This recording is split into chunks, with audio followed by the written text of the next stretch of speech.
ఒక్కటే గుర్తుపెట్టుకో నా సోదర సోదరి, నేను ఎవరైనా సరే ఎంత అవమానిస్తారో వాళ్ళని ఏమనుకో, నేను అవమానించని వాళ్ళని ఏమనుకో, నువ్వు ఎదిగి చూపించు.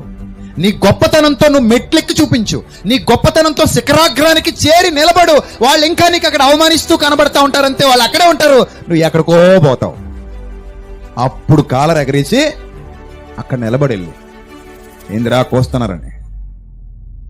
నీ అవసరం వచ్చిన రోజు నిన్ను అవమానించినోడు కూడా నీ కాళ్ళ దగ్గరికి రావాల్సిందే. నీ అవసరం వచ్చిన రోజు నిన్ను అవమానించినోడు కూడా ఏం చేయాలి? నీ కాళ్ళ దగ్గరికి రావాలి. అలా నిలబడు. రాత్రి అదే మాట్లాడే ఆత్మగౌరవం గురించి. కృంగిపోకు. వాడికి అవమానించడం అలవాటు, నీకు ఎదిగిపోవడం అలవాటు. ఎదిగిపో. వాడికి అందనంత ఎత్తికి ఎదిగిపో, వాడు ఊహించినంత ఎత్తికి ఎదిగిపో. అంత ఎత్తికి ఎదిగిపోయి అక్కడ నిలబడి అప్పుడు వెనక్కి తిరిగి చూడు, ఆడు ఇంకా అక్కడెక్కడో నిలబడి మరుగుతానే ఉంటాడు. ఆడికి అదే వచ్చు, కానీ నువ్వు ఆల్రెడీ ఎక్కడికో వెళ్ళిపోయి కూర్చుండిపోయావు. అది విజయం అంటే.